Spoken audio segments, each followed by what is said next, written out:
विद्यार्थी मित्रों, मैं डॉक्टर अर्जुन के तड़वी, आर्ट्स कॉलेज पाटन, हिंदी विभाग की ओर से आप सभी मित्रों का हार्दिक अभिवादन। मित्रों, आप सब जानते हैं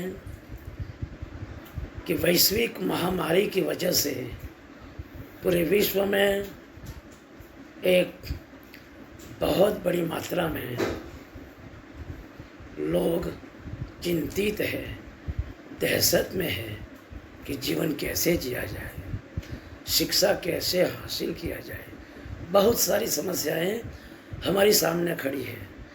उन समस्याओं को कैसे हम निपटें, कैसे हम उभरें, खास करके शिक्षा के क्षेत्र में कि पिछले 3 माह से शिक्षा को लेकर बहुत बड़े सवाल खड़े हुए हैं कि छात्रों को शिक्षा कैसे दी जाए। तो यूजीसी और सरकार ने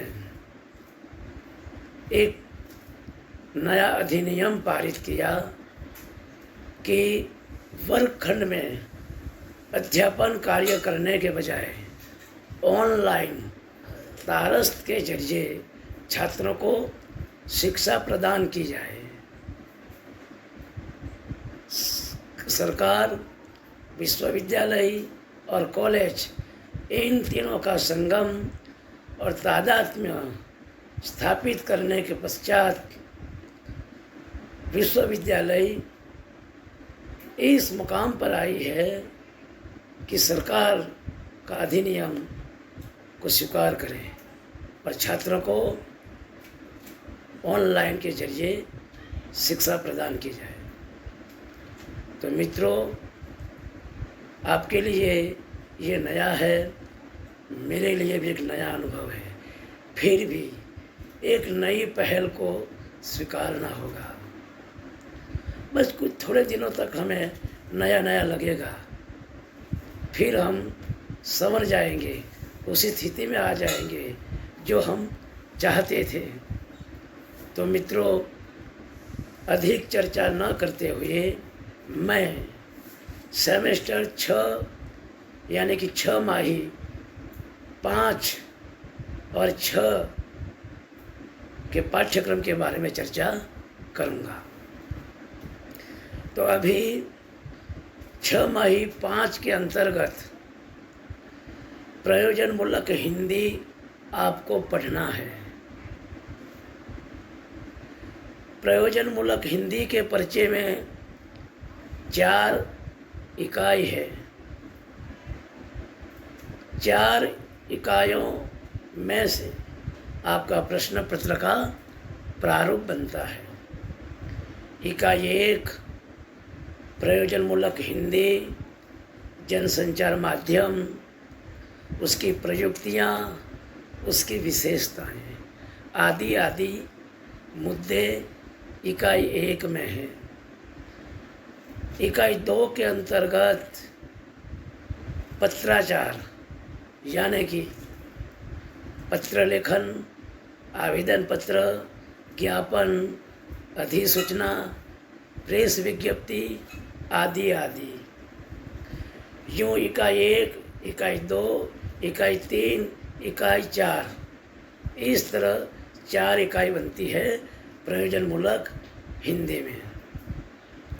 तो मित्रों, प्रयोजनमूलक पाठ्यक्रम में कोई पुस्तक नहीं है, कोई लेखक या कवि के द्वारा लिखित या कोई संपादित। प्रयोजनमूलक हिंदी वे पाठ्यक्रम हैं कि हमारे भारतवर्ष में प्रशासन के लिए, तकनीकी प्रौद्योगिकी के लिए, व्यवसाय के लिए, खेल कूद के लिए, पत्रकारिता के लिए, उद्योगों के लिए, सात समंदर पार व्यवसाय पेशे के लिए अलग अलग तरह तरह के धंधे पेशे व्यवसाय में लोग जुड़े हुए हैं। तो हर पेशे और व्यवसाय की भाषा अलग है। उन भाषाओं को अवगत होने के लिए, परिचित होने के लिए अर्थ क्या है, उसकी व्याख्या परिभाषा क्या है, आखिर उसे क्या कहते हैं। तो प्रयोजन यानी कि विविध प्रकार के प्रयोजन। कैसे? जैसे हम बैंक में जाते हैं, LIC में जाते हैं, या कोई GIDC में, ONGC में, आदि आदि क्षेत्र में जाते हैं हम, तो वहाँ के शब्द प्रयोग है वो थोड़े से अलग है। उसके शब्दों को हमें जानना होगा। मान लीजिए कोई चेक के लिए आपको आवेदन करना है, चेक बुक हासिल करने के लिए, या चेक कहीं खो गया हो तो उसके लिए किस प्रकार लिखा जाए, तो उस बैंक की उसकी अपनी एक भाषा है, उसकी भाषा का प्रयोग हो तब जाकर वे लोग समझ सकते हैं। वैसे LIC में, ONGC में, कहीं पर भी जाइए आप धंधे पेशे में जाइए, वाणिज्यिक को व्यवसाय के पेशे में जाइए आप, वहाँ भी भाषा प्रयोग अलग है।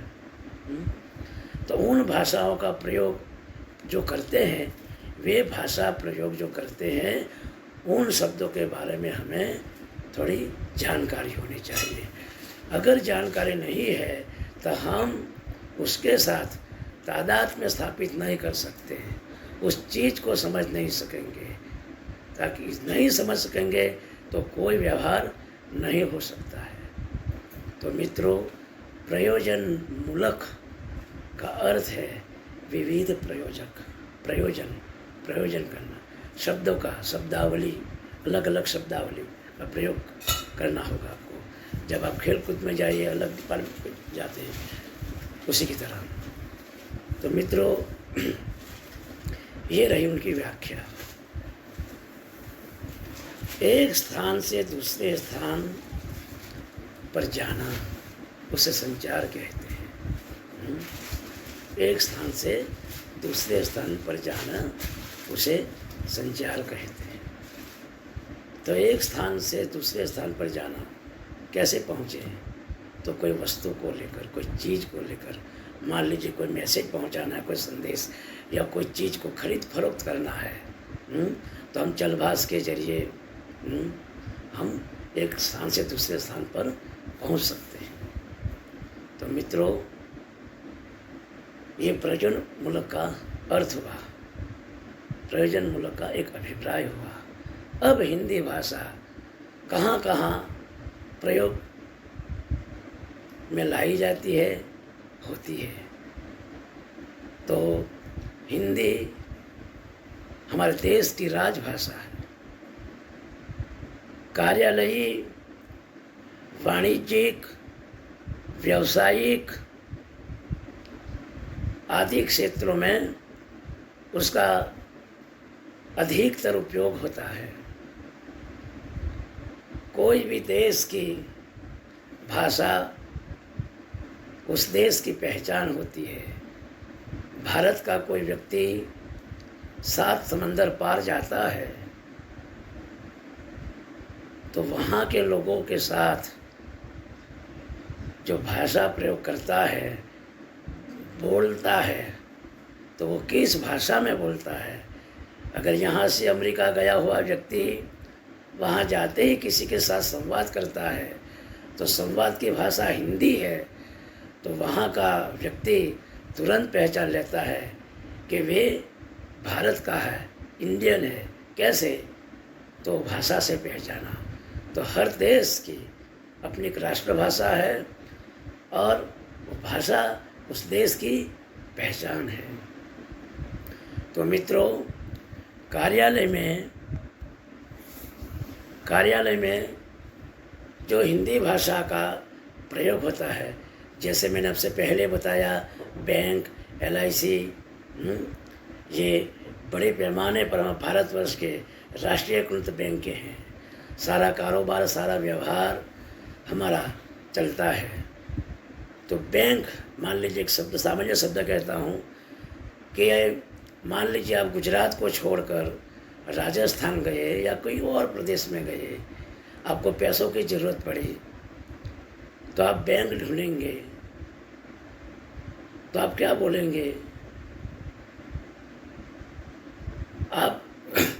बैंक को आप हिंदी में क्या कहते हैं? बैंक को हिंदी में अधिकोष कहते हैं। क्या कहते हैं? अधिकोष। तो अधिकोष आपको पता नहीं है भाई, यहाँ तो अधिकोष नहीं है। बैंक ऑफ बड़ौदा या स्टेट ऑफ, तो शब्द की जानकारी होना बहुत लाजमी है, जरूरी है। दूसरा, आहरण शब्द का प्रयोग होता हो तो आप क्या कहेंगे, क्या समझेंगे? कहेंगे जैसे ड्राफ्ट है, ड्राफ्ट को क्या कहेंगे आप? तो उस शब्द की जानकारी भी हमें होना चाहिए। अगर जानकारी नहीं है तो हम व्यवहार नहीं कर सकते। तो जिस कार्यालय में जाते हैं, उस कार्यालय में आप किस व्यवहार हेतु जाते हैं, उस व्यवहार के लिए वहाँ के शब्दों का ज्ञान आपको होना बहुत ज़रूरी है। तो जाने से पहले अपने आप को पूछ लीजिए कि मैं कहाँ जा रहा हूँ, क्यों जा रहा हूँ, मुझे वहाँ क्या काम है। जो काम है उस काम की जानकारी पहले आप हासिल कर लें। अब दूसरा प्रयोग है वाणिज्यिक, कमर्शियल, वाणिज्यिक, खरीद फरोख्त, लेन देन, किसी चीज़ को बेचना।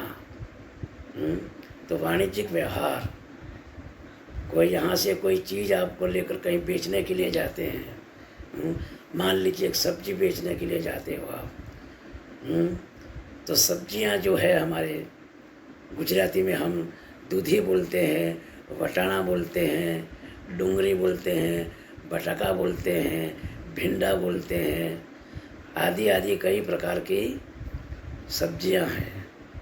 तो उन सब्जियों को हिंदी में क्या कहें? दूधी को क्या कहते हैं? तो लौकी। अगर लौकी के बारे में पता नहीं है तो कैसे आप बेच सकेंगे, कैसे आप डायलॉग संवाद स्थापित कर सकेंगे? वटाना यानी कि मटर, डूंगरी यानी कि प्याज, आलू या वटाना, बटाका यानी कि आलू, भिंडा यानी कि भिंडी, टिंडोड़ा यानी कि टिंडी, ग्वार फली, सब प्रकार के सब्जियों के बारे में हमें जानकारी होनी चाहिए। क्योंकि एक बहुत बड़ा लिफाफा कवर बनाना पड़ता है, उसमें लिखना पड़ता है। आप गुजराती में लिख के भेजेंगे तो वहाँ के लोग समझेंगे नहीं। आज भी हमारे भारत में आउट ऑफ कंट्री से फ्रूट आते हैं, ऊपर इंग्लिश में लिखा हुआ होता है, नीचे हिंदी में लिखा हुआ होता है।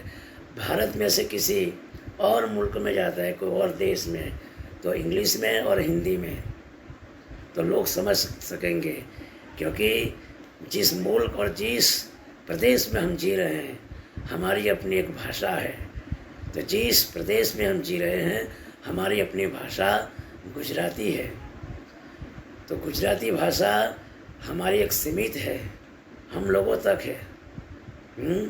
राजस्थान, मध्य प्रदेश, उत्तर प्रदेश, नई दिल्ली, कहीं पर भी आप जाएं तो गुजराती को छोड़कर आपको हिंदी भाषा का प्रयोग करना पड़ेगा, अपनाना होगा। तो वहाँ आप मान लीजिए कि आप चले गए मध्य प्रदेश, तो आप बोलेंगे आप, मुझे डूंगरी और बटाका जुए से चाहता है, चाहिए है, ऐसा हम टूटी फूटी गुजराती बोलेंगे तो वे लोग समझ नहीं पाएंगे ये क्या है डूंगरी बटाका। कोई ऐसा हाथ से आपको संकेत देंगे, इशारा करेंगे, तो आप इशारे से बताएंगे। जहाँ बटाका पड़ा हुआ है वहाँ आप उंगली से इशारा करेंगे, जहाँ वटाना पड़ा हुआ है, डूंगरी पड़ी हुई है, वहाँ आप हाथ से इशारा करेंगे, संकेत करेंगे। तब जाकर उसे पता चलेगा, अच्छा बोलो ना भाई, सही सही, उसे वो आलू है, आप आलू चाहते हो तो आप सिर हिलाएंगे। ये मटर है, आपको मटर चाहिए, तब आप सिर हिलाएंगे, जी जी, तब जाकर भी आपको देंगे, तब जाकर आपका व्यवहार बनेगा। तो मित्रों, कोई भी और जो वस्तु है, चीज़ है, उसका शब्द के बारे में हमें जानकारी होनी चाहिए। अगर शब्द के बारे में जानकारी नहीं है तो हम व्यवहार स्थापित नहीं कर सकेंगे। और तीसरा जो प्रयोग है हमारा वो व्यावसायिक प्रयोग। तो व्यावसायिक प्रयोग के लिए भी हमारी अपनी एक भाषा है, लेकिन वो भाषा कौन सी? व्यावसायिक भाषा का प्रयोग करेंगे तब जाकर लोग समझ सकेंगे। तो सवाल उठता है, व्यवसाय भाषा किसे कहें? तो व्यवसाय यानी कि धंधे पैसे की, आपका जो धंधा है, आपका जो पेशा है, उस पेशे के बारे में पूरी जानकारी। कोई भी धंधा पेशा हो, उस धंधे उस पेशे के बारे में आपकी जानकारी होनी चाहिए। पेशे की जानकारी यानी कि जो जिस पेशे से आप जुड़े हुए हैं उस पेशे से लागू हर प्रकार के शब्दों की जानकारी। अगर आप शब्दों की जानकारी नहीं है आपके पास तो आप व्यवहार नहीं कर सकते। जैसे कार्यालय हिंदी, वाणिज्यिक हिंदी में जिस तरह हम प्रयोग करते आए हैं उसी तरह व्यावसायिक भाषा का भी प्रयोग हमें आना चाहिए। तो मित्रों, प्रयोजनमूलक हिंदी 21वीं सदी में बहुत ही अनिवार्य बन गई है, उसकी आवश्यकता बन गई है। प्रयोजनमूलक हिंदी से सब लोग जुड़े हुए हैं और जुड़ना भी होगा। हम देखते हैं, अब पत्रकारिता का क्षेत्र देख लीजिए। पत्रकारिता भारतवर्ष में जो कुछ भी आज बना घटा, जो भी घटित हुआ, हम जब अखबार पढ़ते हैं, चलबास देखते हैं, टीवी पर देखते हैं न्यूज, तो दिन भर जो भी हमारे देश में, हमारे समाज में जो भी घटनाएं हुई है उसकी जानकारी से हमें अवगत कराते हैं, परिचित करवाते हैं पूरी। तो ये पत्रकारिता है। तो पत्रकारिता का भी ज्ञान होना चाहिए, यानी कि एक शब्दावली का ज्ञान होना चाहिए पत्रकारिता का। तो कौन सा ज्ञान? तो देखिए, हम गुजराती में बोलते हैं कि भाई वो ऊपर આવ્યું છે ને મથાળું કે મથાળું આવ્યું છે, ऊपर मोटा अक्षर काला अक्षर मथाड़ाમાં कहे છે આવું। तो नहीं, ऐसा नहीं चलेगा। देखिए, हम सुर्खियों में देख रहे हैं आज उत्तर प्रदेश में इस प्रकार का हादसा हुआ कि एक प्रकार की सहसा एक आंधी आई। उस आंधी में काफ़ी लोग छोटे मोटे घर ढह गए और उसके चलते बारिश का भी आना, तो लोग तितर बितर हो गए। उसी घटना की वजह से 8 लोग मारे गए। आप देख सकते हैं सुर्खियों में। तो हम जो गुजराती बोलते थे मथारो मथारो, उसे क्या बोलते हैं इंग्लिश में? हेडलाइन। सुर्खियाँ में देखिए। तो आप टीवी पर देखेंगे या कहीं और पर जाकर कोई पत्रकार संवाद कर रहा है आपके साथ, तो संवाद करने वाला संवाददाता वो बोलता है, देखिए मित्रों, अभी कुछ समय पहले एक बहुत बड़ा हादसा हुआ, आप देख सकते हैं सुर्खियों में। जब इस प्रकार जब आप बोलेंगे तो आप समझ नहीं पाएंगे कि सुर्खियाँ क्या होती है। तो मित्रों, शब्द ज्ञान होना बहुत जारी है। और पत्रकारिता हमारे समय के साथ हर सांस से जुड़ी हुई है। उसे सोशल मीडिया भी कहते हैं, सोशल मीडिया भी कहते हैं। बड़े उफान पर है आज।